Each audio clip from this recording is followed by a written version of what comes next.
እኔ በጦርነት ነው አሰብ የሚገኘው ብዬ ነው ማምነው በውጊያ ነው በጉልበት ነው የሚገኘው ምክንያቱም የኔን የመንግስትን አቋም በየጊዜው የሚገልጸውን አቋም አከብራለሁ ቢሆን ደስ ይለኛል የኔን አመለካከት ግን ልንገር አሰብን አሳልፈው የሰጡትን አሰብን ባልተገባ መልኩ የተቀበሉትን ሰዎች ከጻፉ 50 ዓመታቸው ነው ካነበቡ 30 ዓመታቸው ቁጭ ብሎ ለመነጋገር አእምሮ የላቸው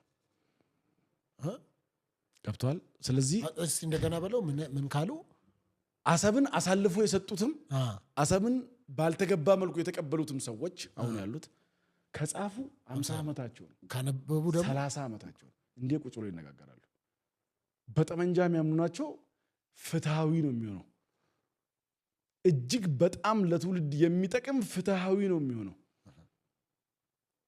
honestly speaking ነው ነገር ከኔ ተጀምሮ ጓደኞችንስ በባል አንተንም ጭምር ይዤ ነው የሚሄደው ለምዶል ልንገር እጅግ በጣም ለትውልድ የሚጠቅም ያን ያህል ጦርነት ውስጥ ብንገባም እኔ አሁን ካለበት የመከላከያ ኢትዮጵያ መከላከያ ካለበት ሌቭል አንፃር ምናልባት ኢትዮጵያ መከላከያ ሰራዊት ውጊያ ቢጀመረው within 1 week or 2 week ወካርጎም እንደሚገባ አምሹር ያለው የታጠቀውን ቴክኖሎጂ የደረሰበትን ቁመና የተላበሰውን ሀገራዊ እሴት በደንብ ስለማቅ ጠቅላይ ሚኒስትሩ ሌላ በጣም ከአሰብ ጋር ተያይዞ አደረገልኝ ጠቅላይ ሚኒስትሩ እጅግ በጣም ከሰሯቸውና ትልቅ ለውጥ ካመጡባቸው በንስር አይናቸው ትልቅ አመራር ከመረጡባቸው ቦታዎች አንዱ የሀገር መከላከያ ሰራዊት በኢህአዴግ ጊዜ የሀገር መከላከያ ሰራዊት ግቢ ውስጥ አብዮታዊ ዲሞክራሲ ጋዜጣ በአይሱዙ ተጭኖ ገብቶ ይራገፍና ወታደር እንዲያነብ ይደረግ ነበር ዛሬ ወታደር የሚሸት ቋንቋን የሚል የተላበሱ ፊልድ ማርሻል የሚመሩት ሰራዊት ያለው ስለ ፖለቲካ ምንም ደንታ የሌላቸው የህዝብን ሉዓላዊነት ለማስከበር በቁርጠኝነት የቆመ ስማ 27 ዓመት እኮ በዚህ ምስኪን ህዝብ ጸሎት ነው በማታው ክፍለ ጊዜ ሳንወረር ያለፈው በፈጣሪ ገዛ ያለፈው 27 ዓመት እኮ ብንወረር በማታ እንኳን የሚያጠቃር ለሚከላከል አየር ያልነበረን ሰዎች ነን ዛሬስ በማታው በምሽቱ ክፍለ ጊዜ የሚያጠቃም መከላከል የሚችል ቴክኖሎጂን የተላበሰ ድሮን የሚጠቀም ባይዘዌኔ ድሮን ይጠቀማል ኒኩሌር መጠቀም አለበት ሀገር መከላከያ ሰራዊት ሀገራ እንደሚታደገው ሀገራ እንደሚጠብቀው ዱንያ ላይ አለ የተባለ ወታደራዊ መሳሪያ በሙሉ ሊኖር ይገባል ካለውም በላይ አሁን ግን እጅግ በጣም የዘመነ ትጥቅ ያለው እጅግ በጣም ወጣቶች ያሉበት እጅግ በጣም በወታደራዊ ስብዕናቸው በኢህአዴግ ተገፍተው የነበሩ ጀነራሎች የሚመሩት በወታደራዊ ቁመናቸው ላይ እንከን ማታወጣባቸው ወታደሮች የሚመሩት ሀገር መከላከያ ሰራዊት ነው ስለዚህ ብዙ የሚከፈል ዋጋ አይኖርም ለኢሳያስ አፈወርቂ እኮ ፊሊጶስ ይመስለኛል ኢታማዦር ሹሙ ሉክ አንድ ነገር ልንገር ኤርትራ ያላት የኢሳያስ አፈወርቂ ሰራዊት ነው ኢትዮጵያ ያለው የሀገር መከላከያ ሰራዊት ነው ዲፈረንሱን ላስቀምጥልህ የሀገር መከላከያ ሰራዊት ስትሆን ስለ ፖለቲካ አይመለከትም ይሄን ደግሞ ባይዝድ በሆነ መልኩ የሚተረጉሙ አሉ እንዴት እዚህ ጋር ከፋኖ ይዋጋል እንዴት ከሸኔ ይዋጋል የጠቅላይ ሚኒስትሩን ስልጣን ለማስቀጠል የሚሉ ትልልቅ ምትላቸው ፖለቲከኞች የሚያሳፍሩ አሉ የሀገር መከላከያ ሰራዊት አንዱ ህገ መንግስታዊ ተልኮ ህዝቦች በመልካም ፍቃዳቸው በነፃ የመረጡትን መንግስት የምርጫ ጊዜ እስኪደርስ ማንንም በትጥቅ ትግል እንዳይነዱ የመታደግ ህገ መንግስታዊ ግዴታ አለበት ህዝብ ምርጫ ከመረጠ በኋላ አማናውን እምነቱን የሚሰጠው አደራውን የሚሰጠው ለሀገር መከላከያ ሰራዊት ነው that's fact የኢትዮጵያ ሀገር መከላከያ ሰራዊት አይ ምርጫ ደበረኝ ብሎ ብልጽግና የምርጫ ጊዜ ደርሶ የሚቀጥለውን 5 ዓመት አላግባብ ልኑር ሲል ሲፈቅድ እንነጋገራለን ያ ወታደር አይደለም ያለው ፊሊፕ ኤርትራ 30 ዓመት ምርጫ ያላየች ሀገር ወጣት የሌለበት ሀገር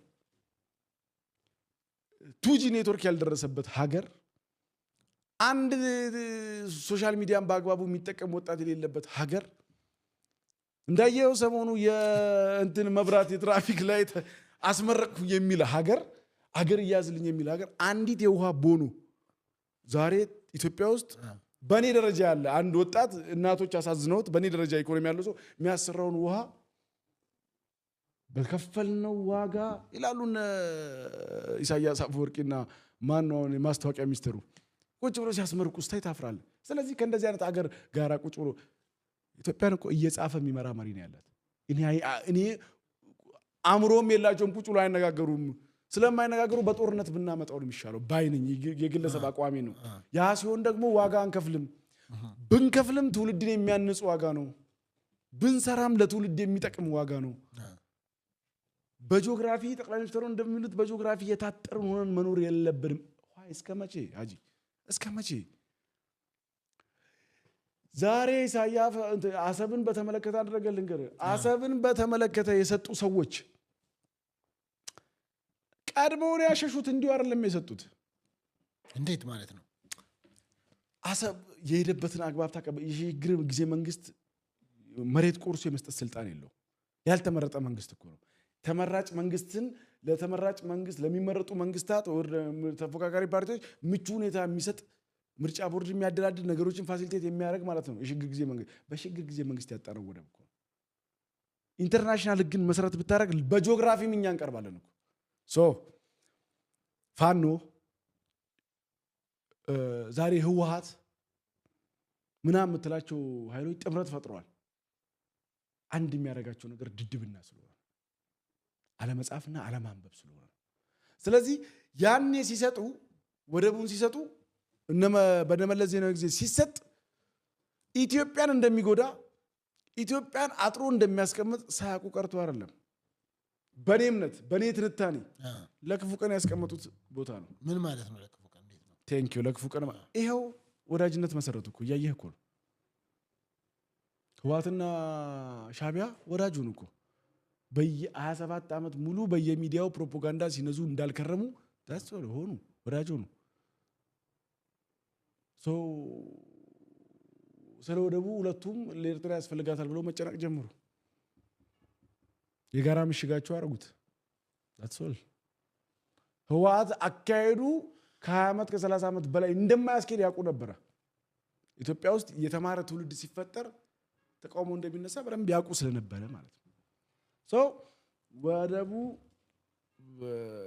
ምናልባት ሱፍ ነው ለብሼ የመጣሁት ዛሬ ሴሌብሬት ዋዜማ ላይ ነኝ። 100% ሹሮኝ ነው ነገር። ምክንያቱም ልብ የሚያሞቅ ንግግር እኮ ባይዘው ጠቅላይ ሚኒስትሩ የዚች ሀገር መሪ ነው የተናገሩት እኮ አባይ ሲመረቅ አተነዋል እናገኘዋለን። እኔ አይደለም ያልኩት። ታዲያ ከዚህ ውጭ ሱፍ ለምን ይለበሳል? እኔ ሰርግ የለብኝ አልወድም ታውቃለህ። በባህሪ ነገር ኔክስት ሲጀምር ደግሞ ካራባት አድርጌ ነው መጣው ድልቅቅ ብዬ። ከዚህ በላይ ምን ልብ የሚያሞቅ ነገር አለ? የስንቱ ኢኮኖሚ ችግር ይፈታል እንዴ? አስፈሪ እንሆናለን እኮ። ኢትዮጵያ ትፍቀድ የሚባልበት ትሬንድ ይፈጠራል። እስቲ ኢትዮጵያና ማክራት